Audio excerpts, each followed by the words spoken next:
Mais Dieu m'a fait grâce d'épouser un homme merveilleux et généreux. Mais quand le diable est apparu dans nos vies, il est venu semer ce qu'on appelle la destruction.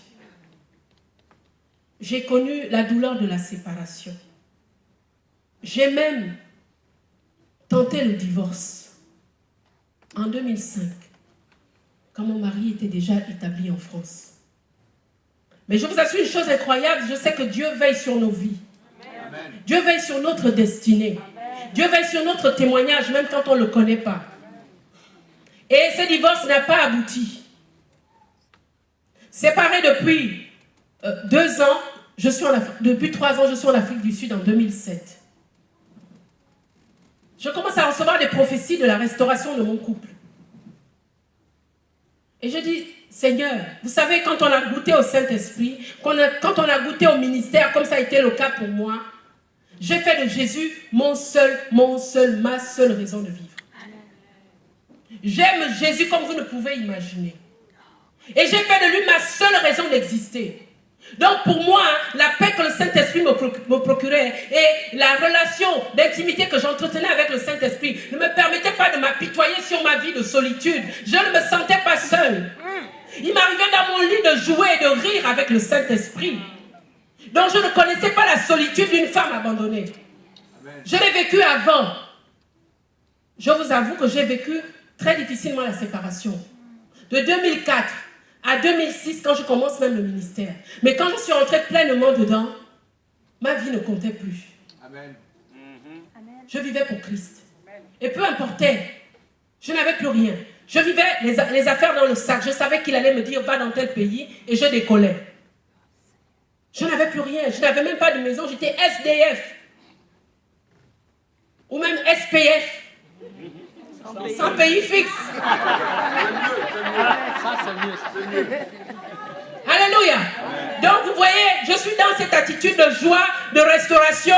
Ma solitude n'a pas d'importance. Jésus est vivant, il m'aime et je irai au paradis, je le rencontrerai. Et la plupart de mes prières c'était, Seigneur, j'espère que je te verrai. Jésus, je te verrai de mes yeux. Et tu me consoleras et jamais plus il y aura des larmes de mes yeux. Et puis je commence à recevoir des prophéties. Vous savez, servir Dieu, c'est très très très important. Ça vous fait oublier qui vous êtes et ce que vous traversez. Amen. Beaucoup vivent mal l'épreuve parce qu'ils se contentent sur leur douleur au lieu de servir en oubliant qu'ils sont.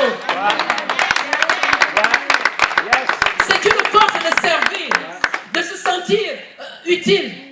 J'aime servir en fait. J'aime rendre service. Et c'est ma force. Et donc, quand la prophétie arrive, parce que je travaille avec des pasteurs en Afrique du Sud, qui ne me connaissent pas parce que je raconte pas ma vie à tout le monde. Donc, oui, prophétesse, Dieu est en train de restaurer ton foyer. Entre-temps, depuis 2006, comme je vous ai dit hier, j'ai commencé à servir dans l'obéissance. Et Dieu a restauré des foyers, des foyers, des foyers. Mais moi, j'étais quelqu'un que les serviteurs devaient passer à la télé pour dire, mais cette femme qui conseille sur le mariage, elle-même, elle est mariée, ou bien elle raconte des expériences qu'elle ne connaît pas. Donc, j'étais un peu la risée en même temps. Mais je ne m'en faisais pas parce que j'obéissais à Dieu. Dites-moi, qui parle du mariage dans la Bible? Qui a plus écrit sur le mariage? Il était marié? Non, ça c'est pas important. Il parlait sous l'inspiration du Saint-Esprit. Et c'est ce que je faisais. Et quand on m'annonçait, j'étais triste. Non, non, non. Moi-même, ah non, Seigneur, je ne veux pas qu'il revienne. J'avais un mari très dur, très rigoureux. Un oui, c'est un oui. Non, c'est non. Force pas. Sinon, ça passe à autre chose. Et donc, du coup, j'ai appris à obéir. Je n'étais pas une femme qui regarde son mari dans les yeux pour raconter sa vie n'importe quoi. Mon mari était pour moi comme un roi. Quand je veux parler avec lui pour quelque chose que je sais que ça peut le contrarier, chérie, tu penses qu'on peut parler de ça? S'il dit non, c'est non, je vais me recoucher. Je crois que Jésus me préparait à la soumission aussi. Hein. C'est pour ça que j'ai facilement obéi à Jésus, vous avez compris? Alléluia! J'ai eu un maître.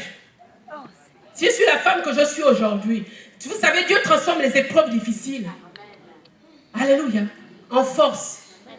L'épreuve dans mon foyer est devenue ma force. Alors je ne voulais pas qu'il revienne. Contrairement à beaucoup de femmes qui attendent le retour de leur mari. Moi, nada, Seigneur, merci. Mais comme j'aime obéir, je priais.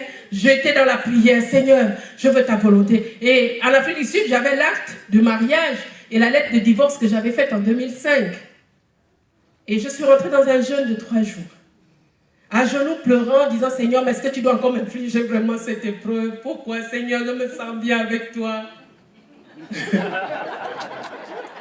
Alléluia.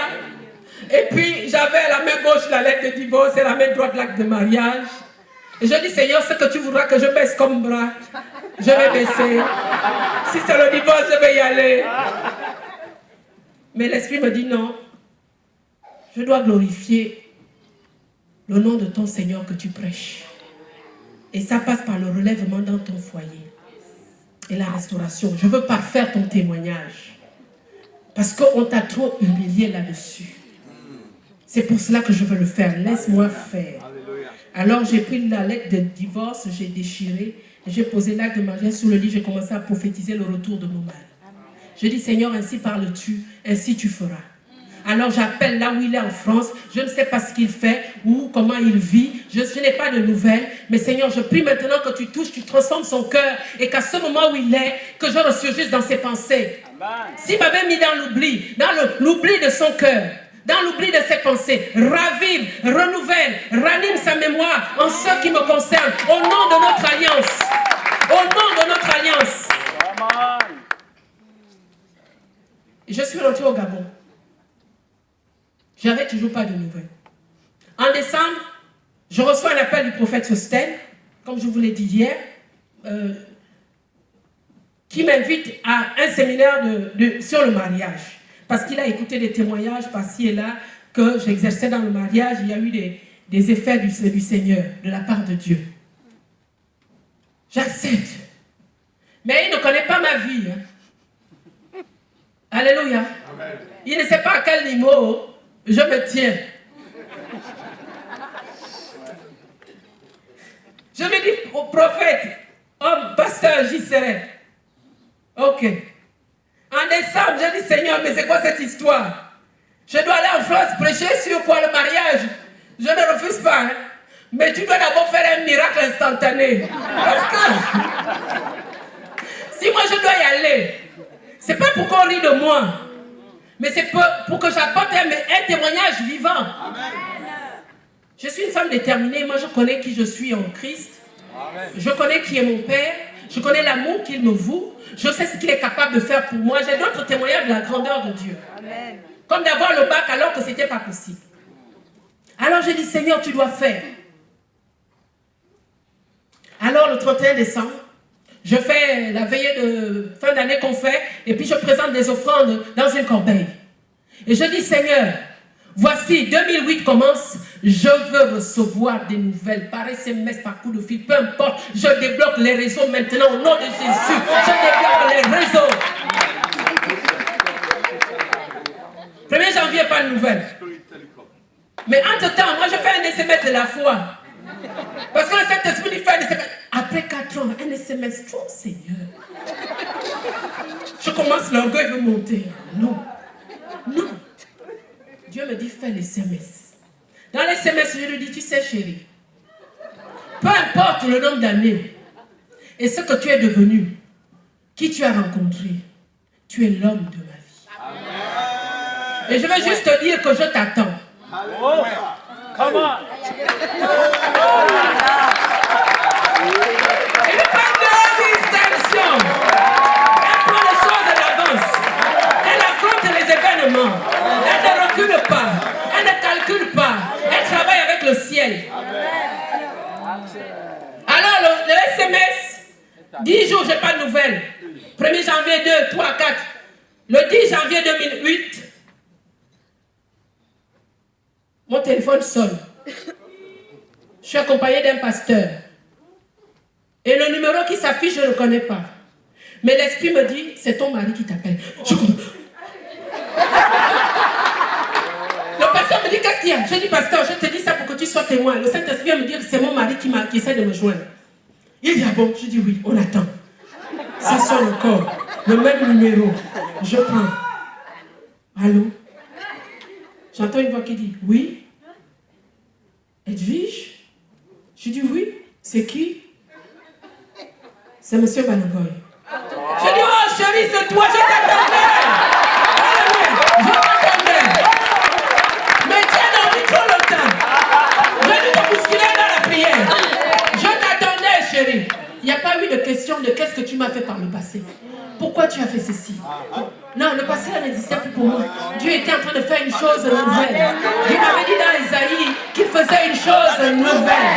Donc quand on remet les choses nouvelles, on ne revient pas dans ce qui est passé. Ce qui tue aujourd'hui les réconciliations, c'est qu'à la première rencontre, tu mets sur le tapis tout ce qui vous a séparé. L'homme se dit, mais pourquoi je l'ai appelé? Je préfère retourner. Non, je n'ai pas fait ça. On a commencé, j'ai dit, c'est incroyable, tu m'appelles. Mais je dois même vous dire en France, je suis invitée à un séminaire en février à l'église Cive. Il dit, mais chérie, je t'accompagnerai. J'ai dit, je le suis. Mais je ne vous ai pas dit. C'est que dans ma prière, je demandais que Dieu le transforme et qu'il se devienne chrétien. Amen. Donc pendant un mois d'affilée, tout le mois de mi-janvier à quand on va arriver, ça a été des entretiens romantiques. Des choses que je n'avais jamais entendues. Des mots doux que je n'avais jamais expérimentés. Alléluia. Ça s'appelle la reconstruction du couple. Ça s'appelle la restauration. Ça s'appelle la visitation du Saint-Esprit. On a recommencé à rebâtir. On a recommencé à restaurer notre alliance de mariage par des paroles positives. Et quand j'arrive ici, online, c'était un prophétique online.